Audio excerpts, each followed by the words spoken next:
Bueno, Ahora sí. perfecto. Bueno, antes que todo, muchas gracias por la invitación.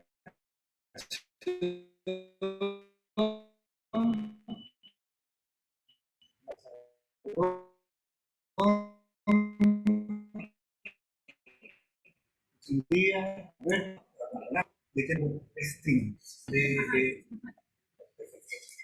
Quisiera partir dando un contexto desde lo que nosotros como psicoanalistas hacemos, digamos, insertos dentro de lo que es el gran dominio de la salud mental. Brevemente, podríamos decir, ¿no es cierto?, que desde el punto de vista de la salud mental existen tres factores, ¿no es cierto?, principalmente, que determinan el estado de salud de una persona, ¿no? Estos factores, ¿no es cierto?, son, por una parte, lo genético, por otra, lo ambiental, y por otra, la personalidad, ¿no? Es la conjugación de esos tres factores lo que determina si una persona está en un estado de salud normal o patológico, en todas sus vertientes, ¿no? Lo genético está en relación a lo biológico, lo ambiental está en relación a los estrés ambientales, ¿no es cierto? Que pueden ir, digamos, desde lo más leve a lo severo, que de trauma. Y la personalidad, sabemos, ¿no es cierto?, por nuestro colega Otto Kemper, ¿no?, que existen tres estructuras básicamente, las conocemos, ¿no es cierto?, las estructuras neuróticas, borderline y prepsicóticas, cada una con sus características, ¿no? Teniendo claro eso, y viendo a lo que nos convoca, ¿no es cierto?, incertidumbre y malestar de la sociedad, Chile, lo que quizás sería también importante establecer, para continuar por ese hilo, es que ambos estados emocionales, como son la incertidumbre y el malestar, se podrían entender dentro de un espectro más amplio de estado emocional, que es la ansiedad o angustia, ¿no? Se podría decir que esas reacciones emocionales, ¿no?, están en un continuo entre lo más leve y lo más severo, donde incertidumbre y malestar podrían estar más cercanos en ese continuo a una reacción más normal, a una reacción concordante, podríamos decir, o esperable, ¿no? Cuando se produce, ¿no es cierto?, el fenómeno, digamos, como de una angustia normal, por así decirlo, a lo que estamos aduciendo es a lo que Freud señalaba, ¿no es cierto?, como la angustia señal.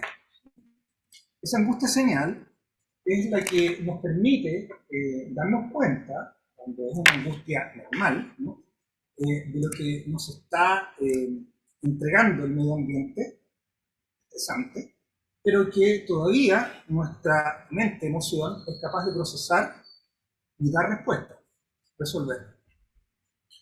Pero ocurre, ¿no es cierto?, que cuando esa angustia sobrepasa el límite, el umbral que cada persona tiene y que es particular en cada persona, ese estrés, esa angustia, al sobrepasar ese umbral, va a desencadenar o va a ser lo que entendemos, ¿no es cierto?, como trauma.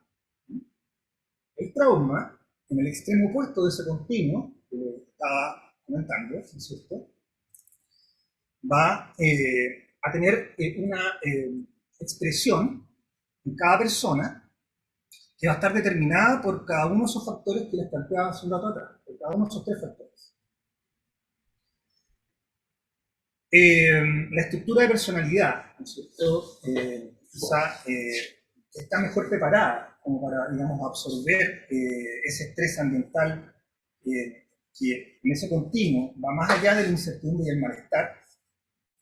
Son las personas que tienen una estructura de personalidad más bien neurótica, ¿no? Creo que había pensado, digamos, como en caracterizar cada una de las estructuras. Yo creo que por razones de tiempo, digamos, es mejor darlo por sentado, y si quieren después, más adelante en la conversación, podríamos hablar de eso, ¿ah?, si es que quieren. Por supuesto, digamos que las otras estructuras de personalidad, ¿no es cierto?, van disminuyendo su capacidad de enfrentar, digamos, ¿no es cierto?, ese volumen de estrés.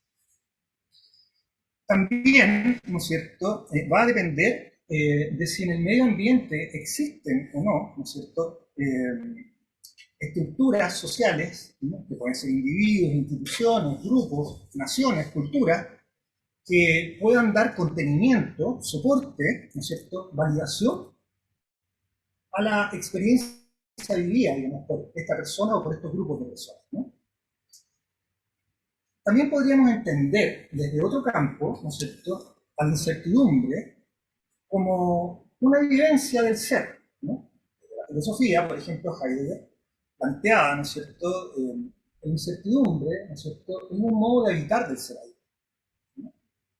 El ser ahí, el Dasein, ¿no? Importante, lo traje a colación porque desde esa época, 1927, en Ser y Tiempo, Heidegger propuso entender ontológicamente al ser, no como algo aislado, sino como un ser ahí, como un ser en relación con. Eso es muy importante. Lo digo porque en el desarrollo de lo que voy a plantear es parte, ¿no es cierto?, de esta mirada que les voy a ofrecer del psicoanálisis.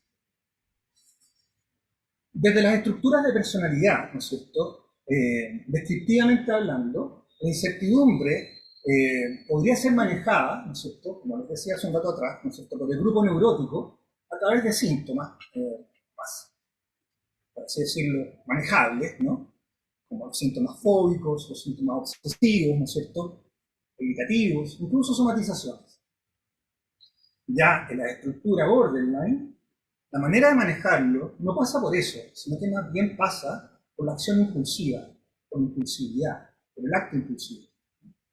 Y en el grupo psicótico o prepsicótico, ¿cierto?, la manera de manejarlo más bien pasa ya, ¿no es cierto?, por lo que entendemos, ¿no es cierto?, es el uso de delirios, alucinaciones, dando cuenta de una pérdida de la prueba de realidad. Como comentábamos, ¿no es cierto?, si el estrés sobrepasa la capacidad del individuo, ¿no es cierto?, de la persona, ¿no?, sus mecanismos de defensa, se va a generar lo que conocemos por trauma, ¿no?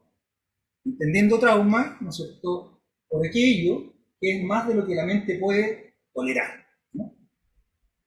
Y en ese continuo de la angustia, si es que se produce esta situación traumática, lo que va a generar en la persona es una reacción que entendemos, o denominamos, disociación patológica.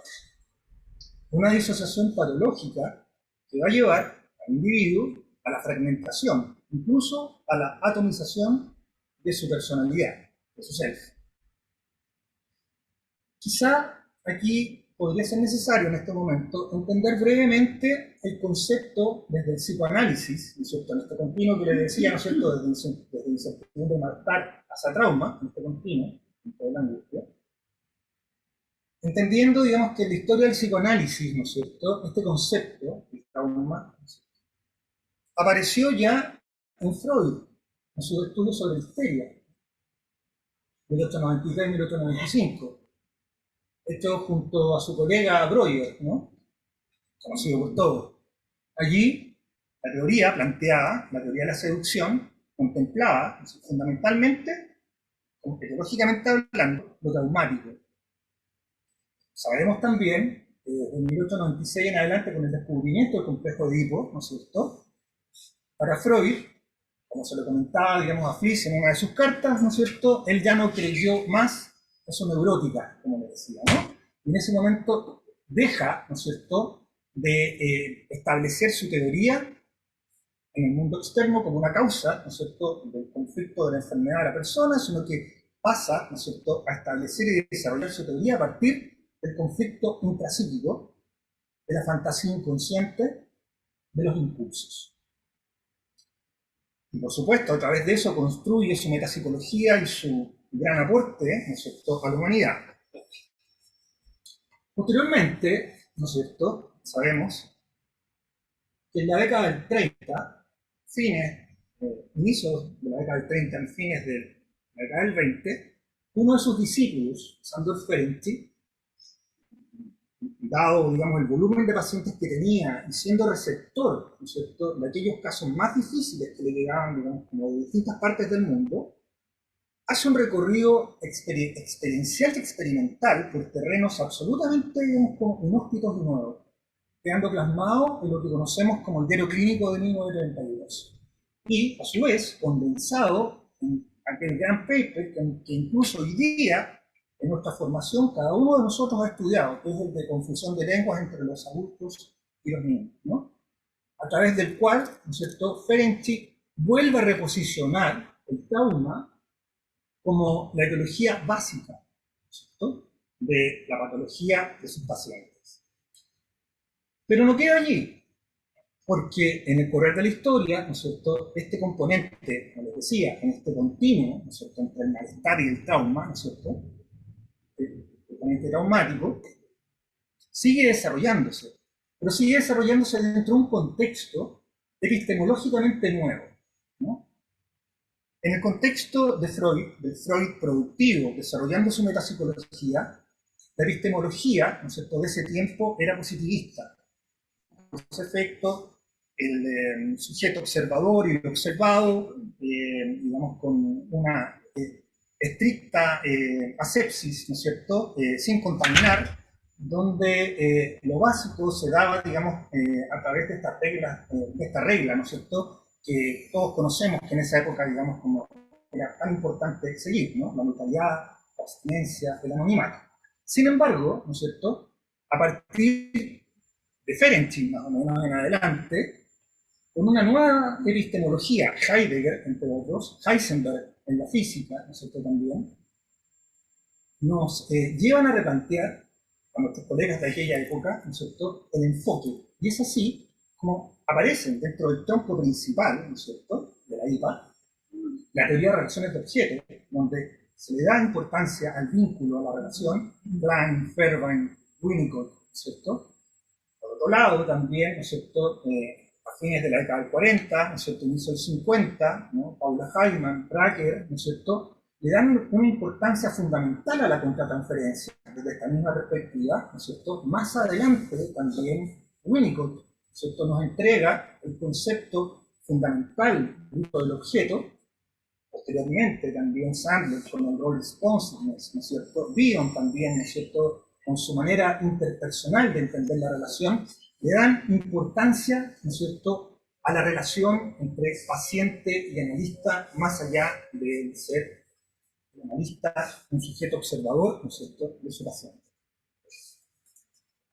Es alrededor de 1985-86 en que Theodor Jacobs acuña por primera vez el término en acción de contratransferencia, que va a ser fundamental para el giro que se le va a dar, ¿no es cierto?, a un área importante del psicoanálisis, que es el que conocemos por el giro relacional. Es en la década del 90 del siglo pasado, donde autores tales como Nichel, Bromberg, Benjamin, Harris, etc., desarrollan cada uno desde su perspectiva, acumulando información clínica teórica, todo lo que es conocido hoy como el psicoanálisis relacional. Desde esa perspectiva, ¿no es cierto?, es donde fundamentalmente se trata, ¿no es cierto?, lo que he estado mostrando como el fenómeno más severo, ¿no es cierto?, de este continuo, digamos, que es el trauma, ¿no? A través, ¿no es cierto?, de la relación que se establece en el encuadre analítico entre paciente y analista. Pero no solo, ¿no es cierto?, el trauma tiene beneficio en el trabajo terapéutico, en lo individual, sino que también esta perspectiva, este modo de verlo, ¿no es cierto?, puede ser entendida también en lo social. Y tenemos ahí entonces, ¿no es cierto?, les quiero presentar, ¿no es cierto?, 3 trabajos que para mí son importantes, puesto que dan cuenta, ¿no es cierto?, de la manera en que socialmente podemos trabajar con estos conceptos. Estos conceptos, digamos, ¿no es cierto?, de incertidumbre, y esta incertidumbre superlativa que nos lleva al trauma, ¿no? Por una parte está el trabajo de Samuel Gerson, que todos conocemos, ¿no es cierto?, del año 2009, ¿no es cierto?, cuando el tercero está muerto. Está referido, ¿no es cierto?, al trauma del Holocausto, ¿no? Y cómo, ¿no es cierto?, no solamente a quienes vivieron en primera persona, ¿no es cierto?, ese horror, sino que cómo también es transmitido transgeneracionalmente a la segunda y tercera generación. Es un estudio y hace una propuesta. El segundo trabajo que quiero tocar, ¿no es cierto?, es el trabajo de nuestra colega Carla Fischer. Nuestra colega Carla Fischer presentó un trabajo en un congreso de IRPP que después fue compilado, ¿no es cierto?, en la revista Diálogos Psicoanalíticos, que lleva por nombre, ¿no es cierto?, Psicoanálisis y dictadura en Chile, una relación inexistente, donde ella lo que plantea, básicamente, es cómo las instituciones, incluso psicoanalíticas, pueden llegar a negar el trauma que puede estar ocurriendo en sus narices, ya sea por un fenómeno de negación, como ha ocurrido en otros lugares también, o ¿sí?, incluso como un fenómeno acomodaticio de las personas comprometidas, como vamos a ver después. Y por último, hablarles brevemente de un trabajo de mi autoría que fue seleccionado para el Congreso Internacional de Psicoanálisis del año pasado, en 2021, y que lleva por nombre Las niñas del golpe, trauma y terrorismo de Estado.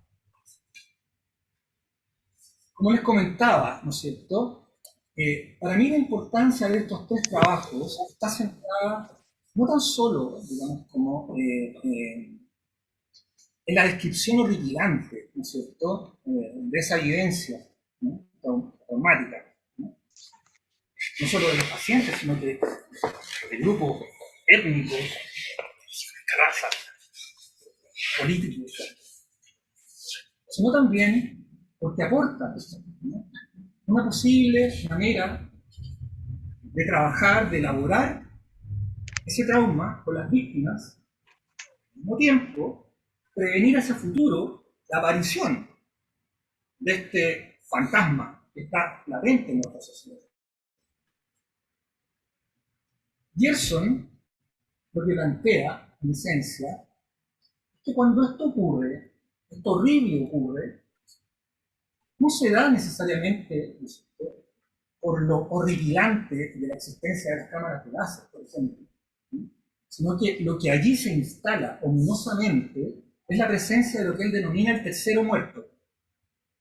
Él hace un estudio, digamos, previo en su mismo trabajo del concepto de terceridad que todos conocemos, ¿cierto?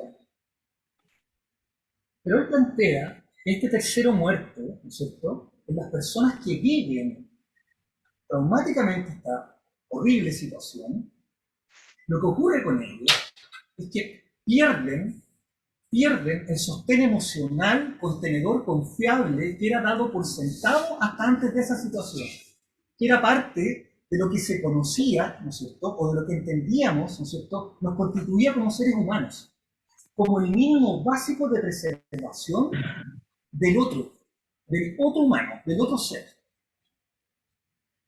Cuando ocurre esto horrible, lo que los seres humanos padecieron allí, plantea Gerson, ¿cierto?, es la pérdida de esto básico que los lleva en última instancia a caer en una suerte de abismo sin fin, sin fondo, donde esas personas finalmente quedan sometidas a esta sensación de no poder obtener ayuda de nadie, ni de nada, desvalidas totalmente.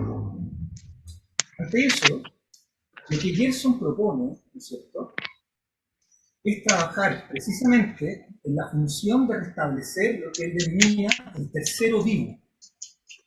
Para Gerson, el tercero vivo, por ejemplo, la presencia compasiva, comprometida, emocionalmente comprometida perspectiva del analista, que es capaz de estar ahí con su paciente para poder, en algún momento, llegar a darle palabra, narrativa, a lo que quedó roto, sin palabras, indescriptible, incluso inimaginable, y que fue transmitida, y eso también lo plantea, desde esa primera generación que sufrió el holocausto, los sobrevivientes, a sus hijos, a sus nietos, emocionalmente, sin palabras, porque no habían palabras, porque no había representación. Eso transmitido es lo que genera el trauma en la segunda, tercera generación, plantea Gerson. El modo de restablecer la confianza en la vida, nuevamente, está en ese tercero vivo.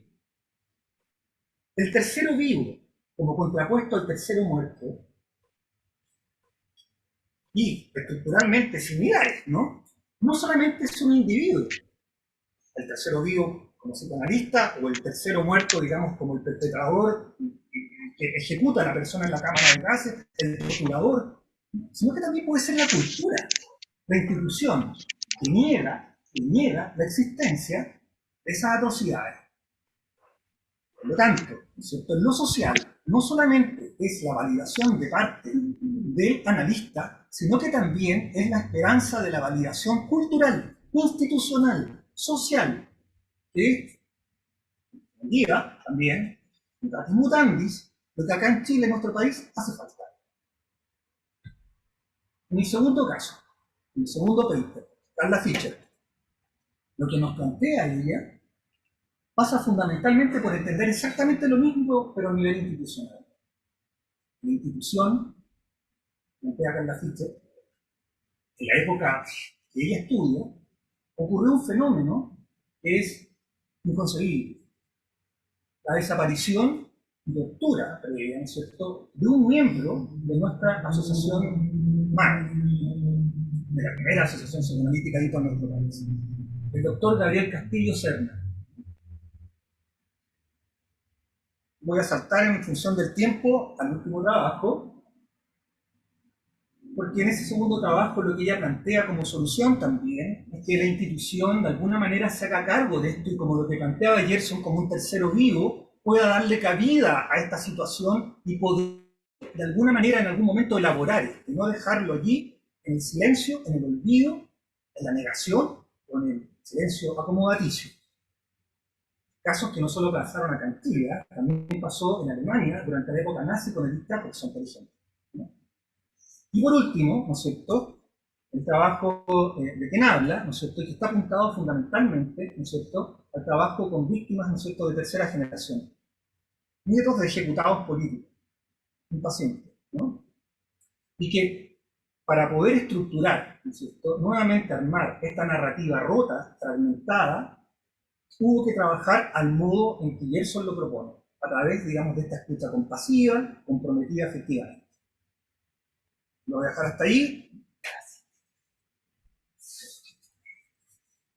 Muchas gracias, Francisco.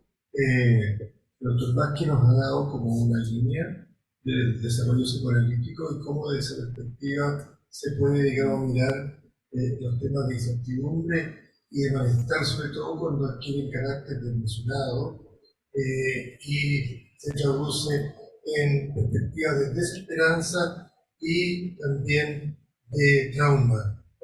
Ahora, con nosotros, Alberto. Gracias, León. Muchísimas gracias por la invitación a todos ustedes. Y bueno, un placer, la verdad, poder estar acá con ustedes y poder haber tenido la oportunidad de coincidir, porque originalmente no había posibilidad, y gracias a la estación de León de poder hacerlo coincidir con mi viaje fue más fácil. Así que la verdad es que ha sido movió el diálogo a más hacer esta tarea, y quiero un poco contarles y tratar de hacer conexiones por lo que decía Francisco y por lo que ustedes seguramente nos van a plantear. Yo llevo 15 años trabajando en malestar social. El malestar social es un fenómeno que cuando tú lo investigas, tienes que asumir que no vas a tener cuerpo del delito, no vas a tener arma homicida, y cuando trates de poner las pruebas incidentales que te pueden ayudar, te pueden mirar fácilmente y decir, yo no veo lo mismo. Max Weber alguna vez dijo que el poder no se podía investigar directamente porque el poder es amorfo. Ese concepto a mí me gustó mucho para entender varios conceptos, varios problemas de la sociología. Son problemas amorfos. Uno de ellos es el malestar social. Porque el malestar social no es la gente enojada que rompe la calle. También lo es. El malestar social es también la gente que no sabe que está enojada, por tanto no puede decir que está enojada, y que tiene más probabilidad, un dato, de no pagar la micro justo al día siguiente que se enteró, por ejemplo, que SQM le pagaba a los políticos. Esto es así. Esa persona de pronto venga despolitizadamente su rabia, su dolor, su sensación de traición a través de un gesto. Pero pueden pasar 10, 12, 15 años y de pronto ese gesto se transforma en un gesto político. Las personas dejan de pagar el metro, pero no para subirse al metro, para dejar de pagar el metro. La otra persona deja de pagar la micro para subirse a la micro.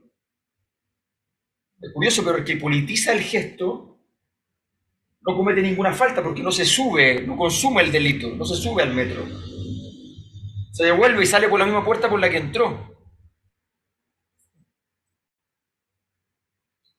Pero lo que produce la turbación de la sociedad es ese pervertido, ¿ya?, que no paga, y no paga para no subirse al metro.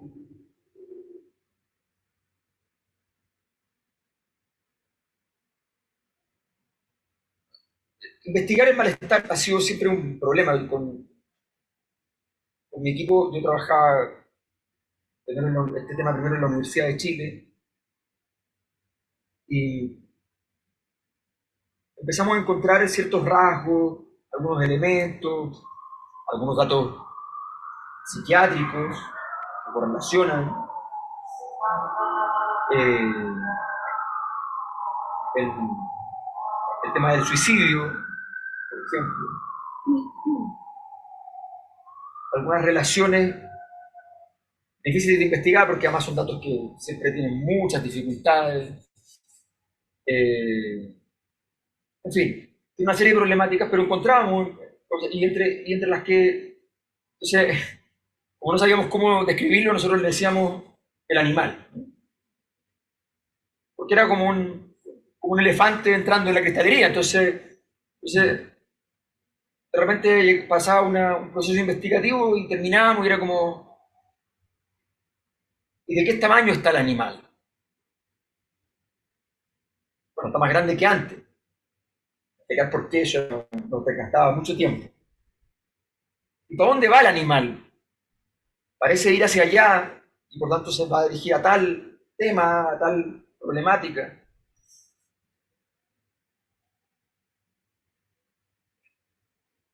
Y en el fondo tratábamos de entender además cuál era, que un gran tema en la sociología. Yo siempre digo que los sociólogos nos dicen un escenario, lo analizamos perfectamente, los actores, dividimos el conflicto, establecemos las rutas, y de repente viene la pregunta clave, que es como, oye, este problema, voy a decirlo en términos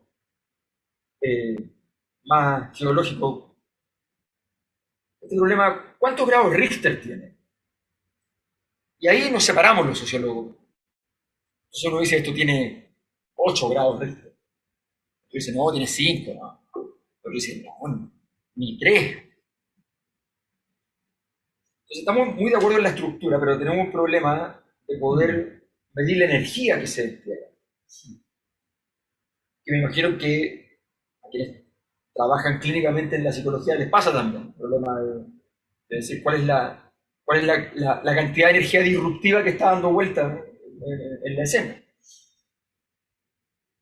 Entonces hay que anclarse en detalles, las investigaciones, es una experiencia bien entretenida, pero muy difícil de plasmar en un escrito.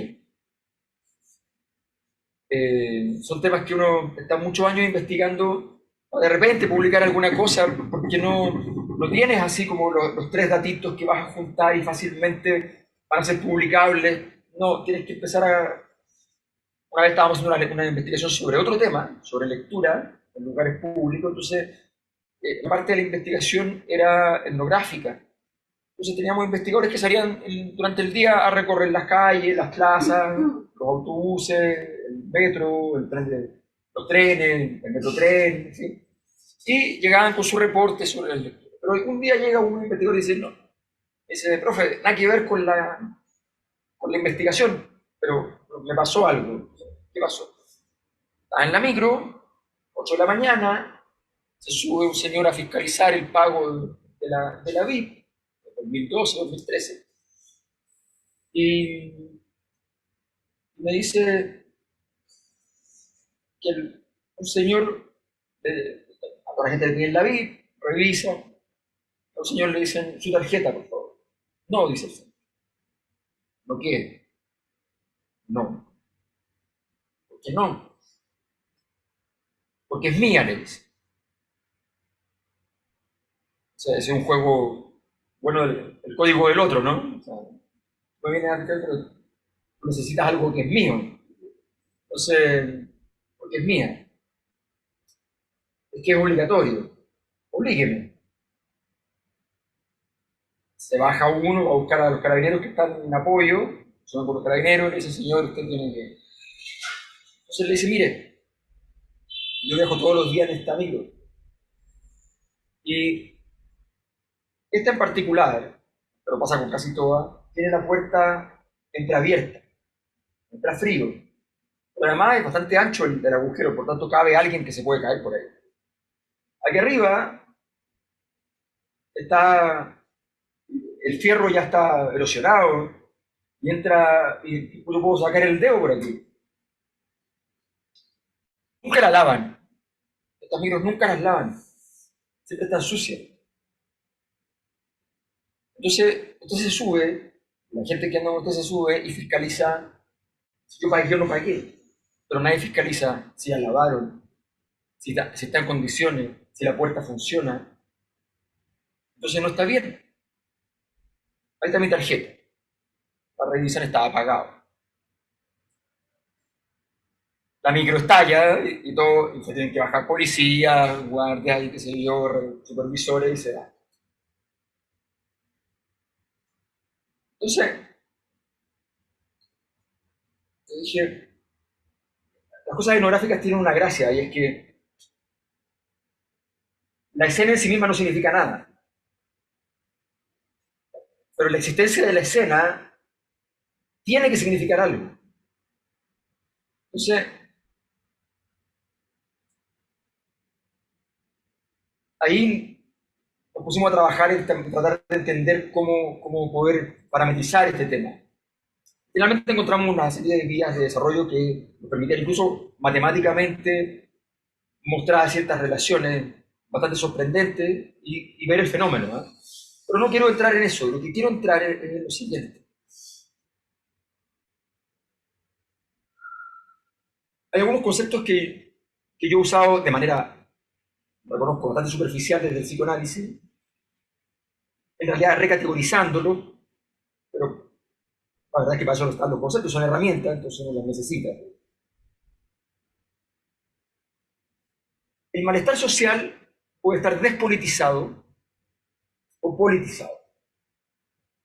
El malestar social despolitizado se puede traducir en indiferencia, anomia, en consumo o en consumismo, digamos.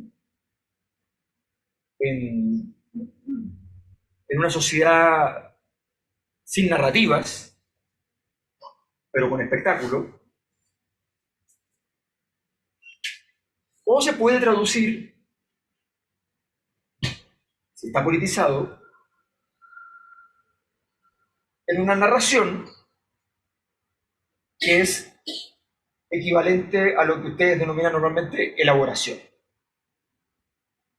sea, la sociedad puede ser capaz de elaborar su problema, ponerle lenguaje, convertirlo en palabras, hablar sobre eso, usar el espacio público para tratar esa problemática, llevar esa problemática a un nivel superior. El espacio público amplifica ese contenido, lo lleva al sistema político y eventualmente el sistema político entiende lo que le están diciendo, introduce la elaboración y puede ofrecer una respuesta.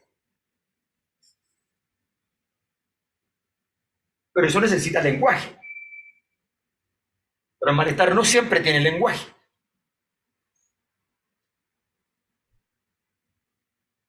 El 2011, las protestas en Chile fueron muy grandes. Hay 4 momentos de protestas mundiales muy importantes en los últimos 60 años. 68. Cuando digo 68, digo 67, 68, 69, o sea, es un ciclo. 89, 2011, 2019. 68, más o menos 30 países. 89, más o menos 45 países. 2011, más o menos 55 países. 2019, más o menos 68 países.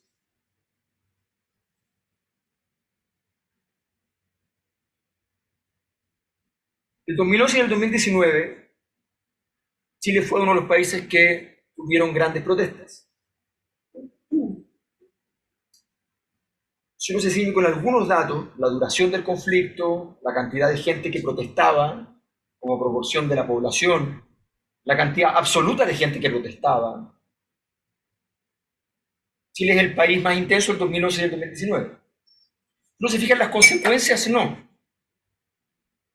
Por alguna razón, que es más complejo de explicar, tiene fundamentos. En Chile, por ejemplo, esas cosas no hacen que se caigan los gobiernos. En otros países, por mucho menos, caen los gobiernos. Por ejemplo, en 2011, la protesta tuvo lenguaje, tuvo líderes, y le habló al Estado. Y elaboró su problema. Los líderes estudiantiles del 2011, no les gusta que lo diga, pero es verdad, el 2011, en marzo, esos estudiantes estaban en contra de la gratuidad de la educación. Llevaban muchos años en contra de la gratuidad de la educación, como mundo estudiantil. Y en mayo, a favor de la gratuidad de la educación. Yo lo digo como algo positivo, porque cuando comienza la movilización se produce un fenómeno como este. Se empiezan a reunir, a discutir los temas. Y es muy intensa ese proceso de elaboración. Y de pronto descubren que habían estado defendiendo lo contrario a lo que querían defender. Y descubren el tema de la gratuidad. Y descubren que está muy bien que el más rico también estudie gratis. Que no es el punto. Y cambia la conversación radicalmente. Entonces, pero el 2019 no ocurre lo mismo. Básicamente porque la elaboración del 2011 se traduce en grandes liderazgos, uno es presidente, y esa elaboración del 2011 se traduce en intentos de respuestas políticas en el gobierno de Michelle Bachelet. Esas respuestas políticas fracasan. y caes de nuevo en el desasosiego que hace que el malestar crezca. La respuesta política fallida hace que el malestar crezca. Necesitas elaborar de nuevo, pero llega un segundo momento en el cual tú ya no quieres elaborar de la misma manera, no puedes elaborar de la misma manera. Es un poco... en ese instante, efectivamente, ya tu experiencia es traumática. Ya sabes que no pudiste. Y ahora viene una repetición tumultuosa, disruptiva, una gran tempestad que no tiene palabras. No tiene ninguna palabra. Tienen que encontrar las palabras después. Las palabras que se ponen son palabras posteriores. El estallido no tiene ninguna palabra. El preestallido tiene la palabra evade, que antes era una cosa despolitizada, se transformó en politizada. El estallido no tiene palabra alguna. Son banderas negras. Es mucha muerte y mucha vida. Y después del estallido, una semana después de palabras fallidas, el presidente dice guerra. Felizmente su esposa había dicho privilegios, eso empata un poco el partido.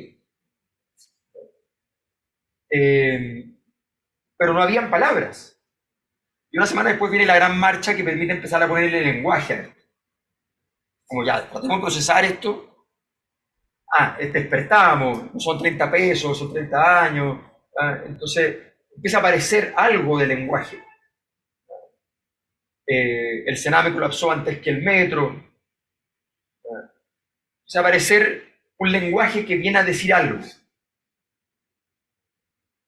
Pero no había posibilidad de tener una respuesta. Había una situación, yo me acuerdo el lunes haber estado en una radio y había gente del mundo político, entonces todos decían lo mismo, decían, a ver, basta de diagnósticos. Lunes. Basta de diagnósticos.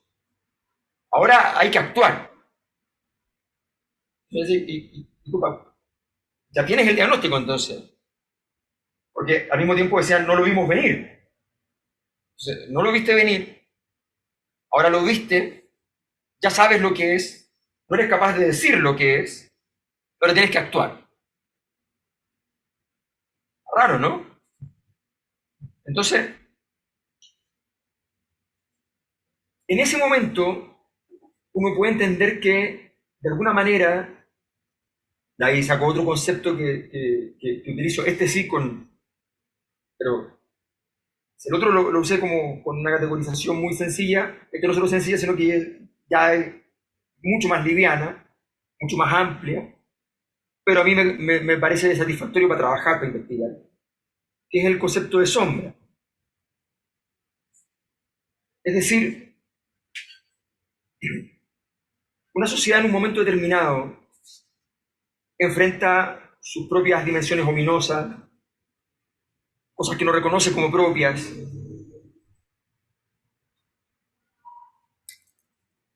y esas cosas provienen de un acervo en el cual tendrías que gastar mucha energía en ponerle lenguaje. Y naturalmente tu tendencia es entonces a no ponerle lenguaje. Y por tanto, si la elaboración es la politización, la sombra es la radicalidad del abismo de que no vas a poder elaborar. Y una exigencia de elaboración que probablemente no vas a poder satisfacer como sociedad. A menos que seas capaz de ponerle lenguaje a todo eso.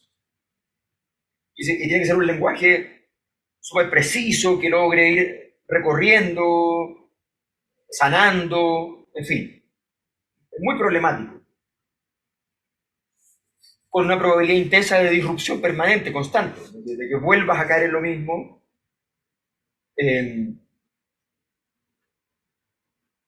Cuando esto pasa mucho, en política pasa mucho, por ejemplo, cuando tú estás resolviendo un problema social, el problema social estalla. Y los políticos se dicen, no funcionó, y retroceden con todo, y lo arruinan. Que el último día antes de que se provoque el proceso en el cual logra superar la crisis, vas a tener la crisis. Por decirlo con las barras de fútbol, si tú vas a ganarle algún día las barras de fútbol, el último día van a matar 3 personas en el estadio. Si tú al día siguiente dices, wow, fracasamos, entonces todo lo que habías hecho se murió, pero no solo se murió, quedó como energía en contra tuya. La siguiente cosa que hagas tiene que ser más grande, más clara, más precisa, más extraordinaria. Ese es el problema de la política. Por ejemplo, a mí me pasa con todo este proceso constituyente que el fracaso del anterior proceso constituyente es tan grande porque en el fondo tú venías con todo un problema en 2019 que tenías que resolver. Te inventas un camino que podía fracasar. Ese camino parte sin fracasar. Para decirlo en simple, los sistemas políticos lo que hacen, imaginemos que la energía social y la energía psíquica son lo mismo, que es un río. Y el sistema político lo que hace es canalizar ese río para poder tomar ciertas decisiones vinculantes, ¿no? Entonces, cuando llega el río a la canalización, viene con mucha energía, entonces algo del río se va por fuera, no entra. Pero eventualmente, si lo haces bien, gran parte entra. Cuando tienes problemas de malestar, el río significa que está pasando por fuera. Si está pasando mucho por fuera, el sistema político puede hacer lo que quiera, pero no va a funcionar. Lo contrario del malestar no es el bienestar, lo contrario del malestar es el poder legítimo, el poder que tiene sentido. El poder legítimo significa, la legitimidad no es un fenómeno político, es un fenómeno cultural. Es el poder que tiene sentido para la persona. No ocurre en el sistema político, ocurre en una dimensión cultural. Yo no le atribuyo legitimidad al sistema político. La legitimidad la atribuyo en un lugar de valores y a partir de eso le entrego esa legitimidad al sistema político. Bueno, cuando el agua pasa por fuera, ¿cómo la canalizas? El proyecto de hacer una constitución era un proyecto de canalizar. Era una apuesta que no muchos creían. Gabriel Boric tuvo el mérito de creer en eso y jugársela. Fue contra su propio partido, se sentó adelante en la foto, Giorgio está atrás, está escondido. No quiere estar en la foto, porque se imaginan todo en la foto de los brazos arriba de los pingüinos y dice esto va a ser lo mismo, se va a caer y va a ser una porquería. Se pone adelante Boric. Y eso lo elige presidente, porque hace una apuesta y logra, y eso funciona. Funcionaba para una cosa que era casi imposible. El sistema político volviera a tener control del proceso. Y lo logran. Y aparece la convención, primeros meses, y lo siguen logrando. Y de repente lo arruinan. ¿Por qué? Porque el habla de esa convención dejó de tener sentido para la experiencia social. Y en rigor, la definición de malestar social es la pérdida de sentido de la experiencia social. Entonces tú no dejaste de procesar, de elaborar el malestar, y solo lo ayudaste a crecer. Porque tú decías,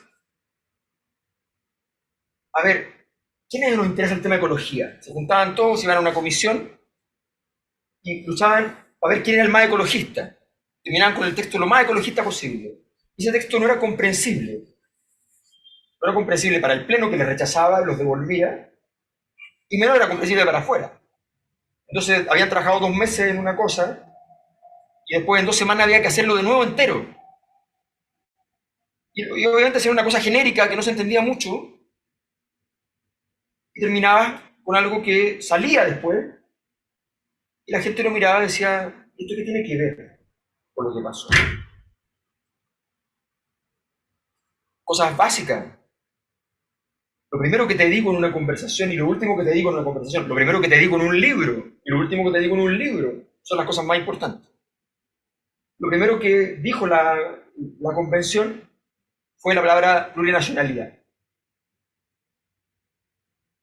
a la mayor parte de la gente no lo entendía, no le parecía pertinente, no le parecía que tuviera sentido con la experiencia social. Perdón, en las comunas con más población indígena en Chile fue más rechazado. No se sintió tampoco a ellos. Había un problema. Bueno, ese lenguaje, digamos, ese lenguaje no fue capaz de procesar. Nosotros vivimos hoy día, con esto voy cerrando, vivimos hoy día en una sociedad, me refiero no solo en Chile, pero esto es un fenómeno mundial. Chile toma una forma particular, es un fenómeno mundial. Nosotros tenemos un conjunto de dimensiones que nos han resultado hoy problemáticas, que son dimensiones que no hemos sido capaces de elaborar como sociedades. A mi juicio, eso es lo que trabajo en mi último libro, que sale el lunes próximo, a mi juicio eso tiene que ver con un problema de elaboración civilizatoria. O sea, desde el momento que Occidente creyó que Occidente era un problema geopolítico, era el problema de la OTAN, por decirlo así, dejó de pensar en una civilización, en un desarrollo cultural, en un cierto conjunto de formas de procesar las cosas. Estos muchachos que van a atacar obras de arte para luchar contra el petróleo, por ejemplo. Entonces, analicemos la escena simplemente. Han atacado un montón de obras y, bueno, más o menos, los daños son menores porque hay protecciones, qué sé yo, pero hay algunos daños. Algunos hicieron una deriva y atacaron concesionarias de automóviles. O sea, un Van Gogh y un auto caro son equivalentes. Eso es lo que quiere decir lo que están diciendo, ¿no? Pero hay una cosa más abrumadora. A ninguno de los autos le tiraron nada. Hicieron protestas poniéndose al lado de los autos, o volteando las vidrieras donde están los autos detrás. Pero nunca el auto. Pero sí al Van Gogh o al Vermeer. ¿Por qué? Porque porque el auto significa más. Vale menos, pero significa más como bien de consumo. Es un bien de consumo transable. Yo podría comprarme un auto. No me puedo comprar los girasoles de Van Gogh. Entonces, detrás de eso, se revela que hay un problema, que el mercado está allí y que es más tabú pegarle a un auto de lujo de mucho menos de $1 millón. Estoy hablando, si lo quieren hablar, porque ya, queremos hablarlo en plata, porque así habla el mundo, entonces resulta que pegarle a un cuadro de 15 o 20 millones de dólares. Es curioso, ¿no? Bueno, entonces, mi impresión es que hay un conjunto de dimensiones que son parte de esta sombra, que hacen difícil elaborar nuestro malestar en las sociedades actuales. Uno es el consumo, la experiencia del consumo, por su velocidad, por un conjunto de razones, no puedo entrar en detalles ahora. En segundo lugar, es el problema de la voluntad. La voluntad siempre fue un problema en la ilustración, ¿no? Porque es una energía. Y la voluntad nunca es racional. Puede ser racionalizada, puedes pensar algo y a partir de eso tomar una decisión, pero la voluntad pertenece a otro ámbito. Entonces, ahí Schopenhauer, Nietzsche, te ponen un problema para la ilustración, nunca resuelto. Y es un problema para la política, porque la política lo que hace es administrar la voluntad, las decisiones y empujar con voluntad.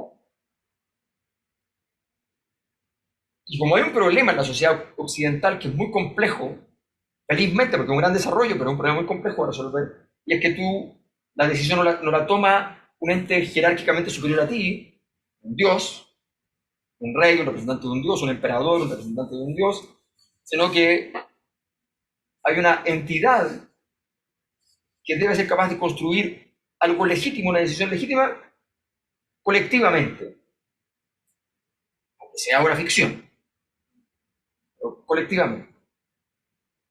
Entonces la voluntad es un problema, porque ¿cómo tú le das suficiente legitimidad a la voluntad? Y eso nos ha sido muy problemático en nuestra historia democrática. Y tenemos un momento en que la voluntad crece, crece, crece, románticamente, hasta apropiarse de todo. La nación, muy relacionado con esto, los nacionalismos. ¿Quién iba a decir que las derechas iban a ser nacionalistas y las izquierdas iban a ser nacionalistas? ¿Quién iba a decir? O sea, uno de los grandes logros del cristianismo es haber agarrado la filosofía griega del cosmopolitismo y haber dicho, somos todos ciudadanos del mundo. No hay ningún pueblo superior al resto, no hay ningún ser humano superior al resto. Ese fue el gran logro civilizatorio que inunda nuestra civilización. Y de repente, el nacionalismo.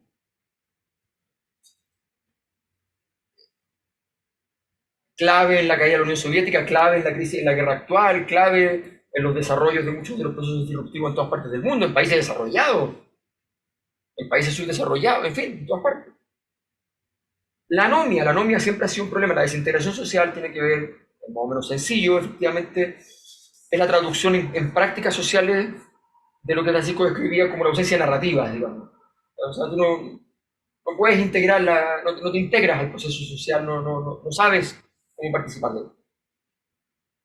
Y eso también es una fractura. Entonces, todas estas dimensiones, como también el inconsciente es una sociedad que no acepta el inconsciente. O sea, trabajo en mi libro, por ejemplo, digo, a ver, ¿qué pasa que estamos volviendo en política al adanismo? O sea, la gente tiene que ser buena, pero buena, buena, buena. O sea, perdón, el castigo a la ingenuidad que Dios le hace a Adán es más grande que el castigo a la maldad de Caín. Es mucho más grande. Por de pronto lo deja fundar nuestra civilización. Nosotros somos los hijos de las ciudades, los hijos de Caín son los que fundan las ciudades. Y tañen los instrumentos musicales. Y controlan el fierro. Bueno, somos nosotros. Y Dios le dice, sí, estás castigado, te llevas una marca. Pero es que me van a matar por la marca. No, no te pueden matar. Tranquilo. Adán debe haber quedado estupefacto, porque es como... Y castigaste a toda mi progenie porque yo porque no hice caso, un ingenuo. En fin, entonces... No, pero nosotros no podemos aceptar todo eso. Tenemos que hablar de todo en el nuevo idioma del buenismo, ¿no? No podemos enfrentar nuestro carácter ominoso, no podemos procesarlo. Y la política entonces hace que estemos corroyéndonos permanentemente, se empieza a prohibir cierto tipo de humor, o sea, todo es atemorizante, toda interacción verbal. Bueno, creo que eso es parte de esta gran sombra y de este gran proceso en el cual nos estamos resolviendo, que se plasma en muchos países de muchas maneras distintas y en nuestro caso se plasma con una intensidad particular por nuestra historia reciente, naturalmente. No voy a entrar mucho en detalle en eso en este caso, pero creo que se podría entender como algo más o menos lógico. Muchas gracias.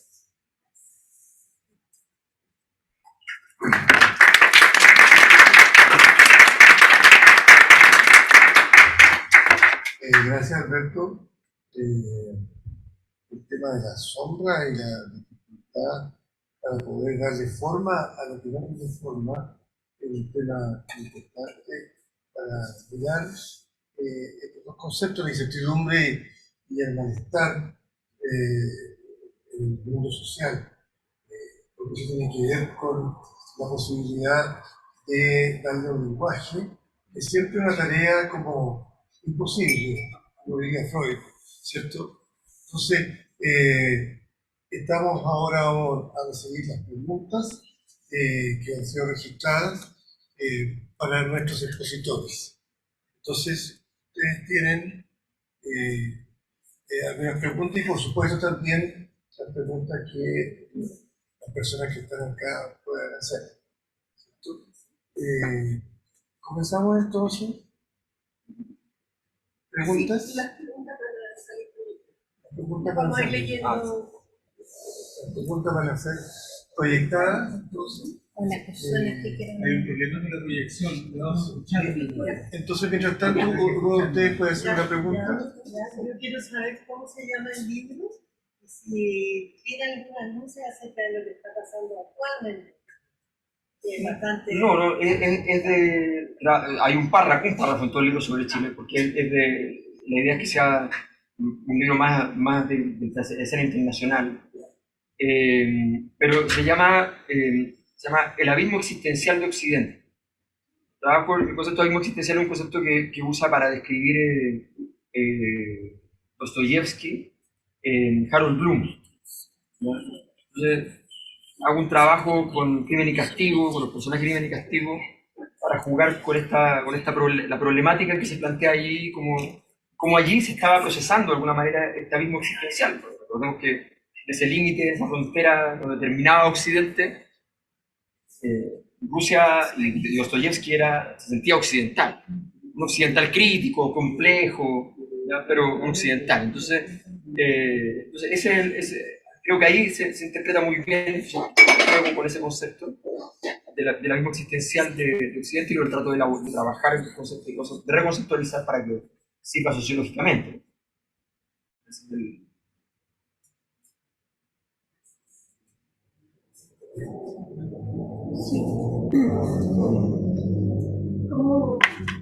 ¿Cómo conecta el tema, la palabra dignidad, con humanidad? Mira, a ver, como te decía, el campo semántico surge después. La palabra dignidad es equivalente a un tótem. De hecho, tenía plaza, tenía Dios, tenía un antidios, era Baquedano, que había que sacar. Es lo mismo que pasa, por ejemplo, con está muy desarrollado en la historia de las guerras griegas, ¿no? Si tú tomas la estatua al dios, no necesitas ganar la guerra, porque ya la ganaste. Si tú no tomas si tú destruyes todo, matas a todos, pero 3 tipos se escaparon con el dios, ese pueblo sigue existiendo. Entonces, bueno, la dignidad tuvo que ver con eso, tenía que ver con que había que ponerle nombre a algo, el resumen de todas las cosas. Si el método era evade, la forma de resolver el problema, si lo que nos estaba pasando era el despertar, el lugar donde se depositaba todo ese asunto era la dignidad. Y ocurría que había que tomarse la plaza todos los viernes para garantizar que ese triunfo fuese políticamente viable. O sea, eso fue por la estupidez no antropológica de, no sé, de dónde vino, si de la moneda, del carabinero, de disputarle la plaza, ¿no? Ahí tú convertiste eso en un dios que tenías que disputar. Si hubiese dejado que tomaran la plaza no pasaba nada, o sea. Además, es más estúpido sobre todo porque la perdían efectivamente. Eso no tenía ningún sentido. Y la volvían a perder el siguiente viernes con un nuevo operativo, la volvían a perder, entonces es una cosa completamente absurda. Pero de ahí, esa es la lectura que más me hace sentido respecto a la palabra de Dios.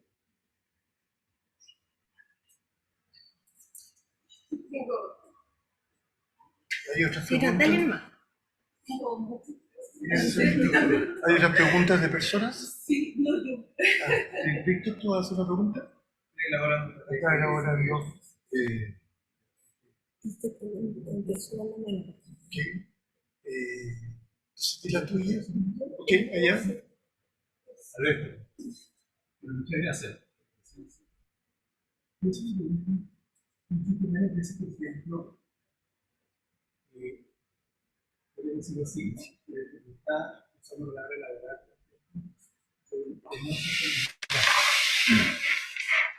Es muy interesante, digamos, ¿no? Porque uno podría empezar a escuchar lo que gente se está hablando del lenguaje, el discurso, del habla, ¿sí?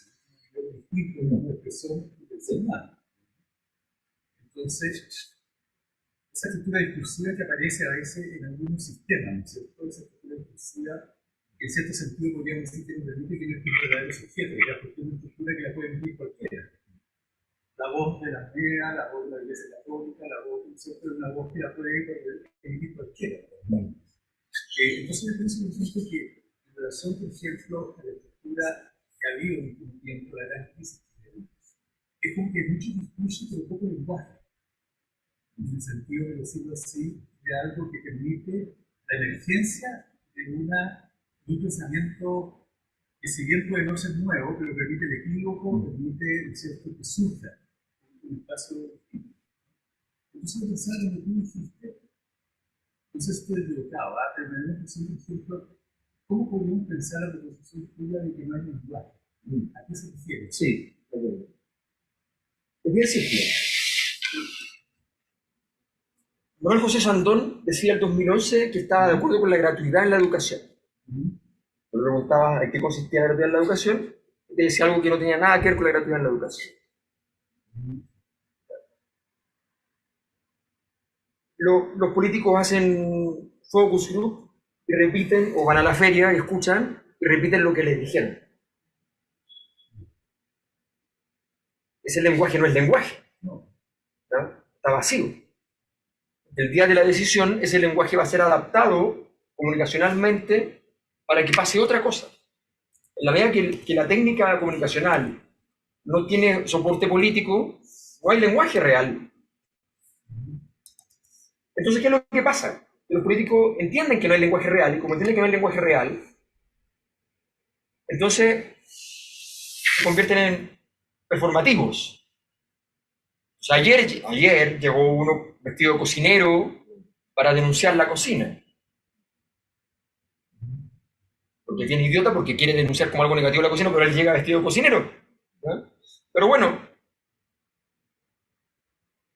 ese acto performativo ni siquiera tiene sentido, tampoco es un lenguaje, no alcanzó tampoco. Luego tienes la experiencia de disputa en las redes sociales, a gran velocidad. Por definición, un lenguaje veloz es muy difícil que sea lenguaje propiamente tal. Entonces, la suma de la experiencia discursiva, y entre medio tiene sociedades de altísima complejidad, donde la posibilidad de integrar discurso es muy limitada, y donde hay un desinterés de resolver el problema del espacio público como un problema político. O sea, nosotros decimos, hay que resolver la pobreza.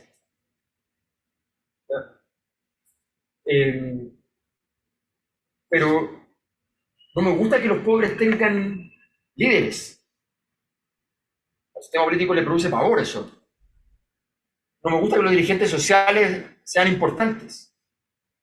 Después, cuando los problemas son muy grandes, dicen, oye, ¿con quién puedo hablar para que yo llegue a un acuerdo y esto se tranquilice?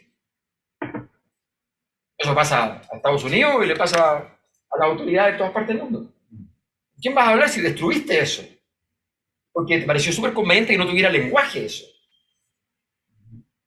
Entonces, hay una suma de elementos que te hablan de un lenguaje que no es lenguaje, o de experiencias, además, de población que están sumamente traumatizadas y que ni siquiera es que llevan el lenguaje de un otro, que era como lo clásico de antes, el lenguaje del sector más más empobrecido, podía ser el lenguaje de los párrocos, ¿ya? De la zona, pero era un lenguaje. Pero resulta que ahora no, entonces es un habla traumatizada. Va para allá, ve para acá, no dice nada. Entonces, toda la experiencia pierde sentido narrativo. Y cuando pierde sentido narrativo, bueno, pierde sentido y por tanto no hay experiencia.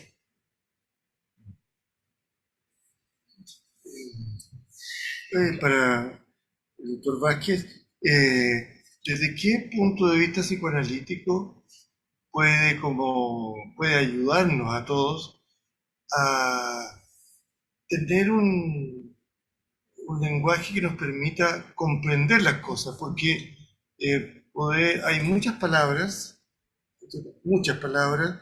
que surgen, y el Twitter es una ícono en eso, como una forma de aliviar el malestar y la angustia de la incertidumbre. Pero ¿qué nos puede ayudar, ya que forma parte del trabajo de los psicoanalistas, a no hablar sobre el tema, sino que a comprender? Es decir, a poder tener un lenguaje que nos ayude a comprender, bueno, en primer lugar, algo nuestro, en segundo lugar, algo propio de la sociedad. Qué amplia pregunta.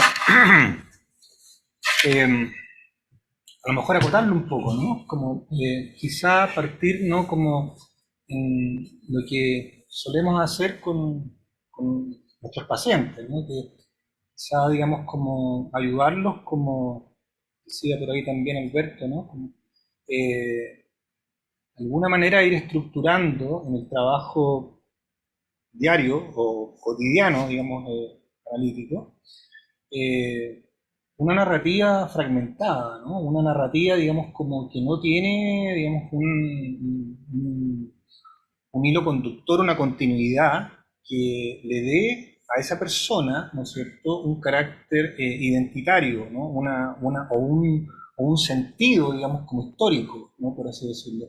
Esa persona estoy hablando de una persona que ha sufrido un trauma, en general, esa persona, ¿no es cierto?, no tiene la capacidad, ¿no es cierto?, cuando no ha estado, digamos, como en un trabajo que le haya permitido estructurar su narrativa, no tiene la capacidad como para poder entender lo que está ocurriendo en la sociedad, en su entorno, digamos, de una manera, digamos, como tú dices, ¿no es cierto?, creativa, novedosa, ¿no es cierto?, donde le pueda poner palabras, ¿no es cierto?, a los fenómenos nuevos que están surgiendo. En fin, esa persona, ¿no es cierto?, cuando llega al diván, ¿no es cierto?, o al sillón, ¿no es cierto?, frente a frente, buscando ayuda, ¿no? Esa persona lo que quiere o lo que necesita inconscientemente es que uno, como lo que hablábamos un rato atrás, como un testigo, como un tercero vivo, pueda, digamos, hacer el efecto de ayudar a validar y de esa manera, ¿no es cierto?, a ir encontrando aquellos aspectos que no están o que quedaron en la estratosfera, digamos, ¿no es cierto?, cuando ocurrió la fragmentación traumática, ayudarlo, digamos, como a recomponer ese jarrón hecho añicos, ¿no es cierto?, cicatrizado pero hecho añicos, que le permita, ¿no es cierto?, en última instancia, poder entender la realidad que está viviendo y darle un sentido a esa realidad nueva.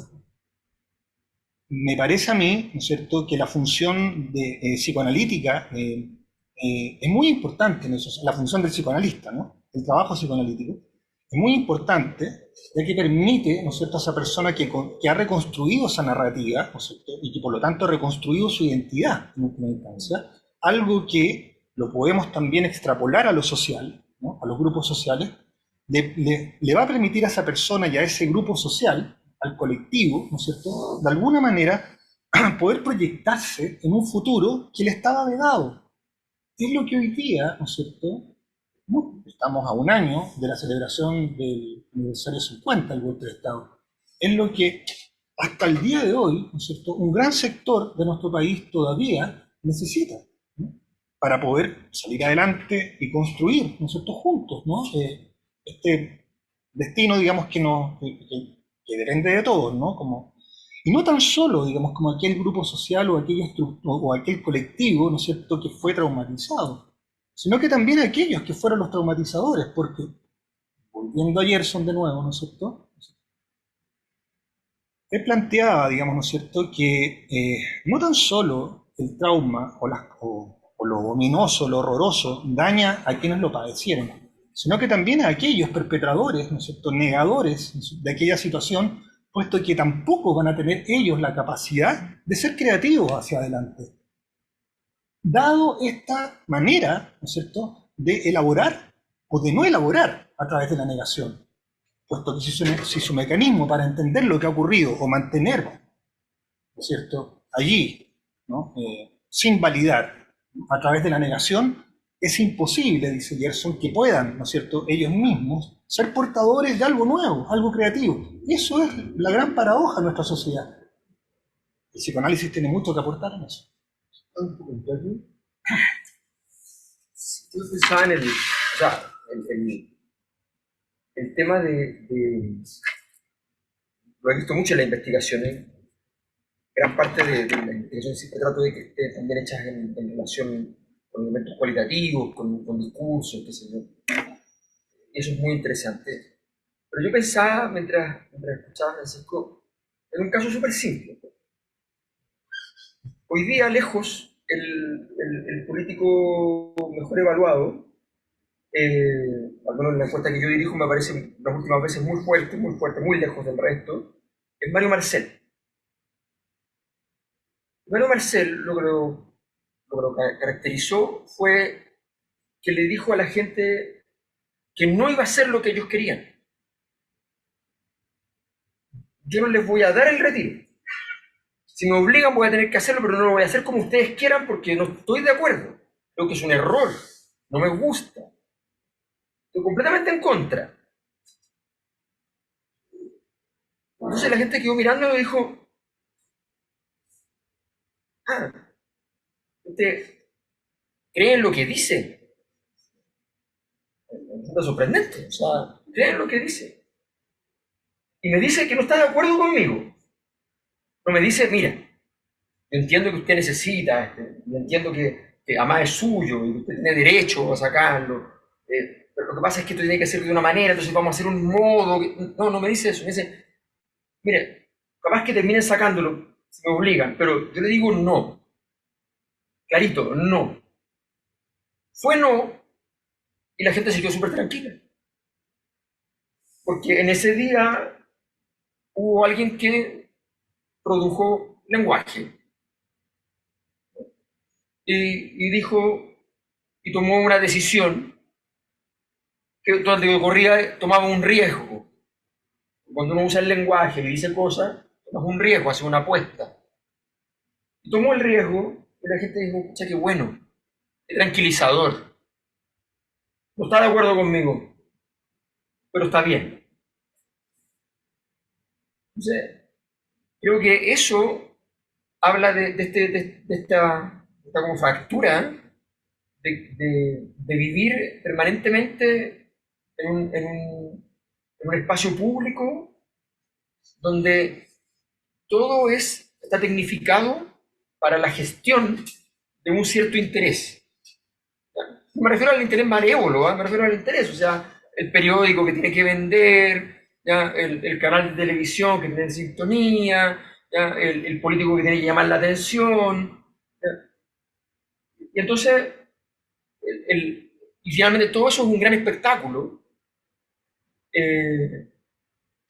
pero es un espectáculo, entre comillas, de bulevar, de consumo. Yo veo cosas y elijo cosas, pero es como el fantasma de la libertad, pero el de Buñuel, ¿no? Una cosa así. Hay preguntas de afuera.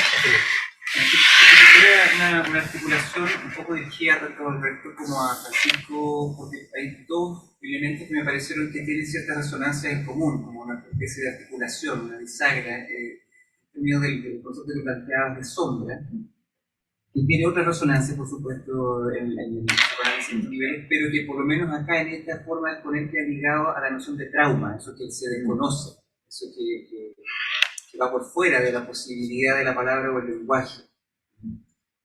En el caso que tuvimos, claro, la noción de trauma parte, ¿no?, de la relación bipersonal y la negación, ¿no?, como de la experiencia traumatizadora, como la que instala, ¿no?, como finalmente el forado traumático.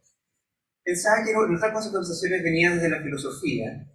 Uno de los elementos que de alguna manera tiene cierta resonancia similar con lo que planteaba en el concepto de sombra, pero que va por otro lado, que no tiene lenguaje, es lo que en trauma social y político es como el desgarro, ¿no?, el desgarro de la matriz sociosimbólica, donde el ser humano se constituye como sujeto en cuanto tal. Ese es el diagnóstico.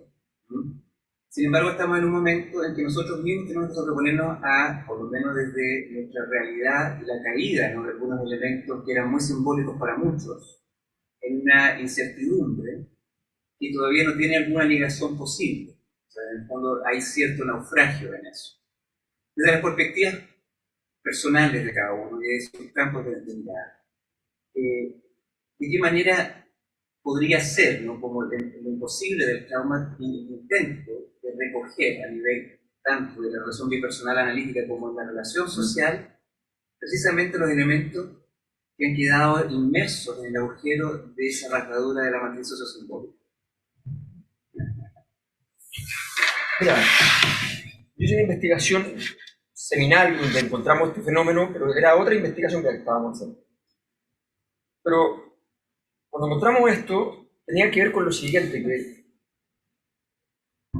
tratamos de hacer una línea de investigación que tenía que ver con los mecanismos de legitimación de la desigualdad. Las sociedades tienen que legitimar sus desigualdades.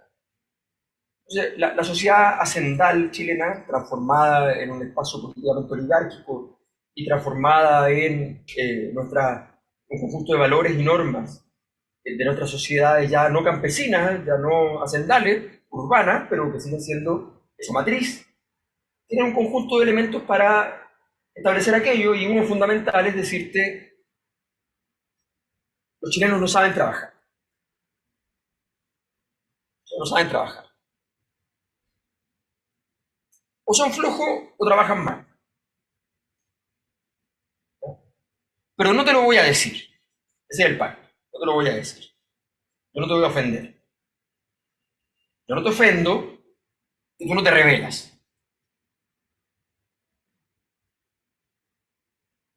Entonces, yo te digo don, tú me dices don. Los niños son todos iguales, hasta los 13, 14. ¿Ya? Entre los 14 y los 25 en la noche siguen siendo iguales, ¿ya? Y después ya no tienen nada que ver. Entonces, hay una estructura que se mueve detrás. Es el peso de la noche portaliano en política, es todo un campo. Es un pecado. Este trabajar mal es un pecado. ¿Cómo le decimos en Chile a trabajar? Sacarse la mugre. ¿Sacarse la mugre qué significa? El católico. Sacarse la mácula, sacarse la mancha, limpiarse el pecado. Hay que sacarse la mugre. Y no tiene por qué ser en el trabajo, también puede ser tener la casa limpia y ordenada. Esa es una matriz. Es una matriz. Hay otra matriz que llegó a decirnos: mira, todos somos emprendedores. Todos estamos en el mercado, en el fondo, y tenemos que aprender a estar en el mercado.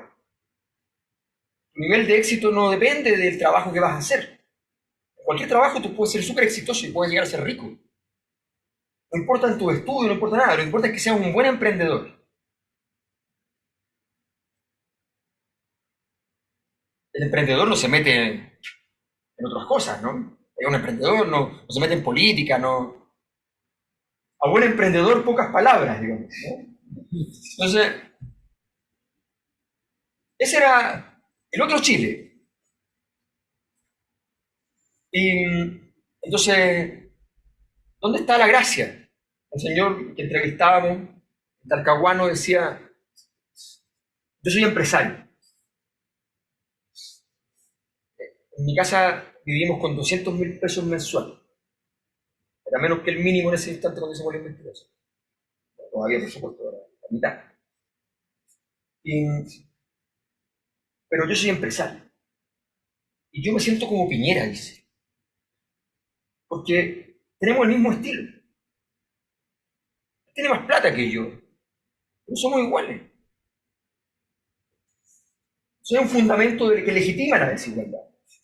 La plata, ¿qué importa? ¿Qué diferencia va a hacer? Tenemos el mismo estilo, somos los dos empresarios. Esos son los dos discursos que en Chile estaban disputando la escena para explicarte la desigualdad.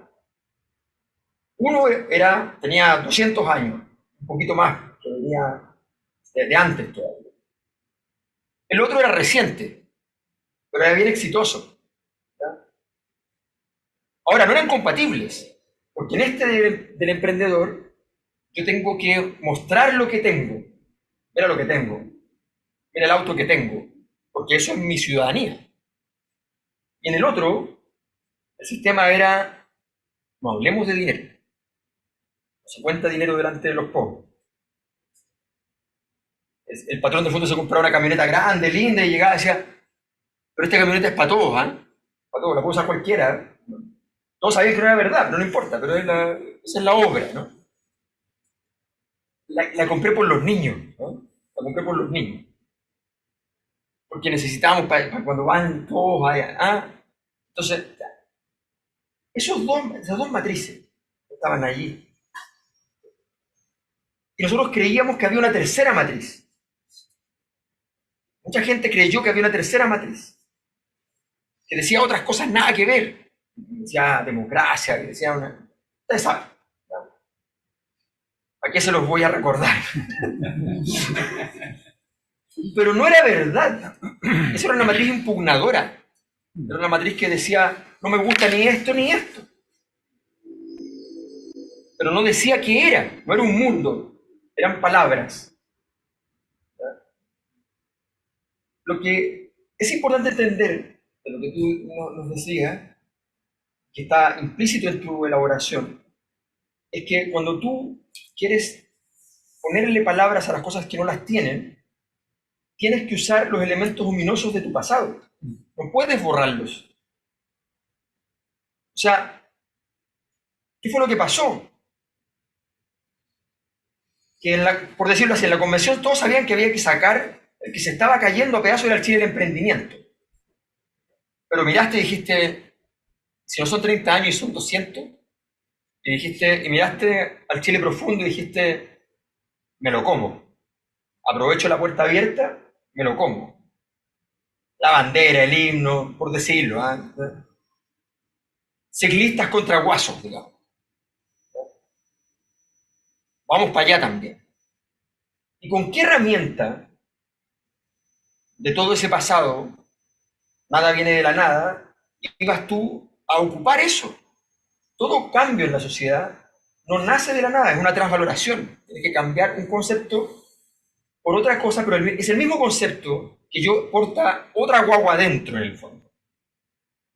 Pero tienes que usar el mismo concepto porque esa es tu historia. Entonces tú borraste todo eso y quisiste pasar por encima y lo que tenías para mostrar era una lista de supermercados. En el pasillo 1 tenemos, en el pasillo 2 tenemos, ¿ya? Y una lista de supermercados no era, o sea, yo cuento el Chile profundo, estoy completamente en desacuerdo con esa forma de vivir, pero me emociono.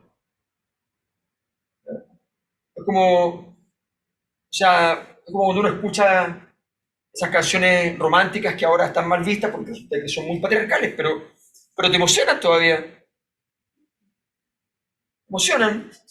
Entonces, ¿por qué? Porque esa historia tienes que traerla para cambiarla. No sacarla, porque eso no te queda sin lenguaje de nuevo. Y sigues jugando el juego de lo que te llevó al problema. Entonces, ese es el tema. interesante escucharte porque creo, digamos, que llevado, digamos, al ámbito del trabajo clínico, ¿no es cierto? Es similar, digamos, hay mucha similitud, ¿no? Estaba pensando, por ejemplo, ¿no? Respondiéndole a Víctor, ¿no es cierto? Desde el ámbito del psicoanálisis, ¿no es cierto? Efectivamente, también cuando uno trabaja con el paciente, desde mi perspectiva, digamos, yo trabajo desde lo relacional, estoy junto al paciente en un compromiso emocional profundo, implicado de tal manera, digamos, que el trabajo que hacemos con el paciente no solamente le va a afectar a él, sino que me afecta a mí también. Pero indefectiblemente, ¿no? Entonces, desde ese punto de vista, ¿no es cierto?, en cuanto a esto, digamos, como de la matriz, digamos, que desde donde emerge el sujeto, ¿no es cierto?, es muy importante, digamos, como tomar en cuenta, digamos, que lo que puede emerger de allí, ¿no es cierto?, como algo, digamos, escindido, disociado, en el sentido de no estar integrado a tu identidad, no solamente tiene que ver con el paciente, en el caso clínico, sino que tiene que ver también con el analista, con uno. Que uno ha sido tan traumatizado en mayor o menor medida como el paciente. El trabajo de ahí es, digamos, es de a dos y para los dos, en ese sentido. Quisiera, digamos, solamente agregar algo como ilustrativo, ¿no? Hay allí en el artículo de Gerson un relato breve y muy conmovedor al respecto, ¿no? Porque, a ver, no quiero contar acá de qué se trata el enactment, porque sería, digamos, algo fuera de lugar, digamos, ¿no es cierto?, como para poder entender a lo que me refiero, pero yo creo que más o menos quedó claro, ¿no? Pero hay un relato allí, ¿no es cierto?, con respecto, digamos, como al hijo de una persona, ¿no es cierto?, a un documentalista, ¿no es cierto?, que padeció el encierro en Auschwitz, el confinamiento en Auschwitz, una señora. El hijo de ella, un cineasta, estaba haciendo un documental. Y ese documental, ¿no es cierto?, tenía que ver, digamos, con llevar a la mamá o filmar a la mamá en este regreso a su casa natal a Polonia, para después terminar en Auschwitz. En parte de ese camino, en parte de ese recorrido, el hijo filmando esto, ¿no es cierto?, le pregunta a su mamá, ¿no es cierto?, ¿qué es lo que siente ella en este trayecto? ¿Cómo se siente? Y ella le dice, soy un cadáver. Soy un cadáver que va al lugar, le dice, donde asesinaron a mis hijos y a mi marido, mi primer matrimonio. Yo estoy muerta, aquí morí. Mientras filmaba el hijo, ¿no es cierto?, sus manos temblándole, digamos, como con la voz cortada, llorando, ¿no es cierto?, y le decía, bueno, entonces, nosotros, tus hijos actuales, ¿no nacimos? ¿Estamos muertos? Lo que ella decía, lo que dice el autor, digamos, ella guardó silencio, el autor dice, para esto no hay respuesta, ¿no? O sea, de alguna manera, lo que está ejemplificando allí, ¿no es cierto?, es cómo, bueno, ahí está el hijo con la madre en este documental, que es algo tan fuerte, ¿no es cierto?, que abre, por así decirlo, esa matriz y intenta sacar, digamos, esa identidad con estos aspectos disociados, profundamente disociados. En un trabajo psicoanalítico, en un proceso largo, lo que uno hace es algo similar con su paciente, pero también ocurre con uno mismo. Eso.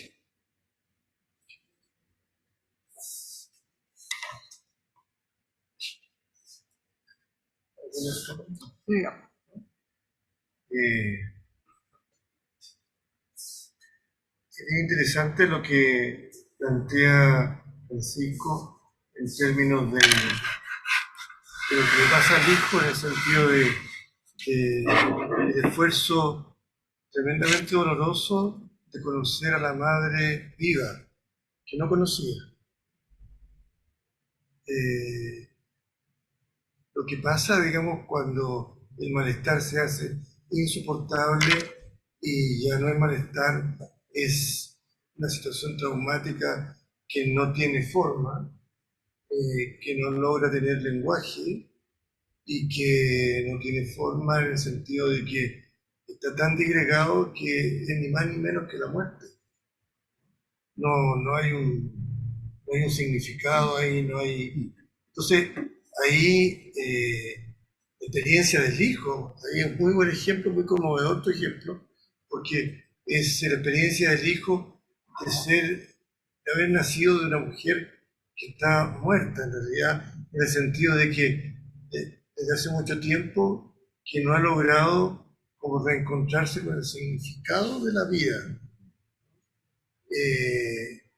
Entonces, eso respecto a lo que significa, digamos, como el desarrollo y el futuro de ese hijo y también de una sociedad.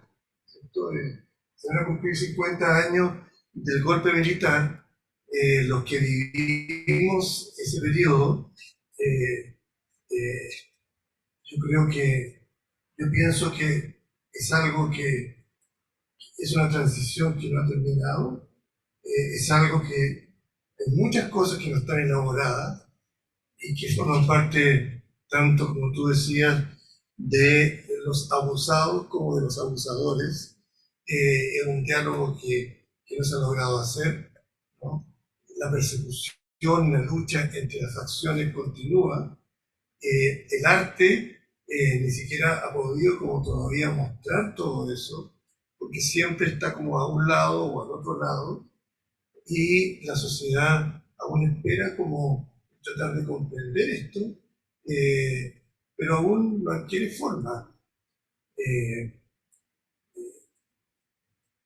Repitiendo lo que Freud decía respecto a la tarea del psicoanalista como una misión imposible, quizás tiene que ver con el hecho de que la teoría del aparato mental y todas las teorías posteriores hacen referencia al hecho de que la mente está decididamente opuesta al cambio, intrínsecamente opuesta al cambio, y se inclina absolutamente por funcionar prácticamente, en términos prácticos. Y no quiere saber ni perder el tiempo en cambiar. Por eso nuestro trabajo es profundamente antinatural incluso, y imposible. Sin embargo, por otro lado, el cambio es lo único que permite que en algún momento se logre algún significado. Cuando hacemos estas reuniones, esperamos que el diálogo, las presentaciones, pueda implicar para los que nos escuchan, a los presentes, una experiencia pequeña de significado. Esperamos que algo así haya ocurrido. Agradecemos profundamente a Francisco Vázquez y a Alberto Mayor lo que nos han compartido esta noche, y esperamos que todos aquellos que han estado escuchando hayan tenido como alguna experiencia en que puedan decir, eso no lo había visto de esa manera. Como decía Nietzsche, aunque sea un poco sino, en realidad las revoluciones caminan con pasos de paloma. Eso es lo que esperamos, digamos, de todo esto. Muchas gracias. Gracias.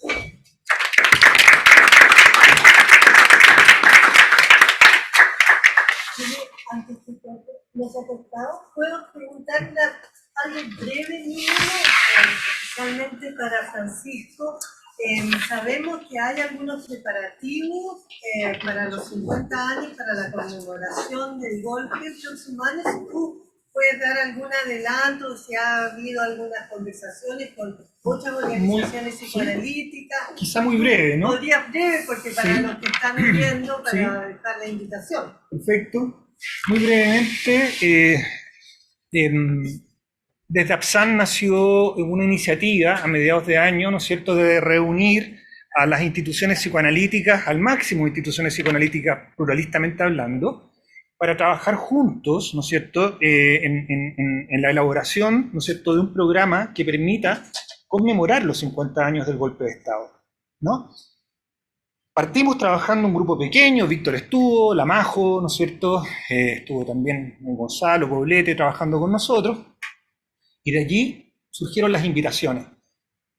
Hay 7 instituciones en este momento, digamos, trabajando, ¿no es cierto? Ellas son, ¿no es cierto?, el ICHPA, ¿no?, APPR, ¿no es cierto?, ILAS, Trenza, hay 2 instituciones lacanianas, ¿no es cierto?, uno es Plus y NEL, ¿no es cierto?, y nosotros, APSAN. APC en un principio intentó, pero algo pasó allí que no pudieron, ¿no es cierto?, pero también estuvieron invitados, ¿no? Y estamos trabajando en hacer este programa, ¿no es cierto? Pronto nos vamos como a reunir para que todos, ¿no es cierto?, podamos participar en un preencuentro y ya contamos, ¿no es cierto?, con el lugar para poder, y la fecha también, para poder llevar a cabo este programa. Va a ser el jueves 23 de agosto en el Museo de la Memoria. Eso les puedo adelantar.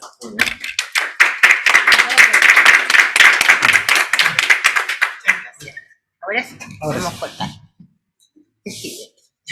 Chao.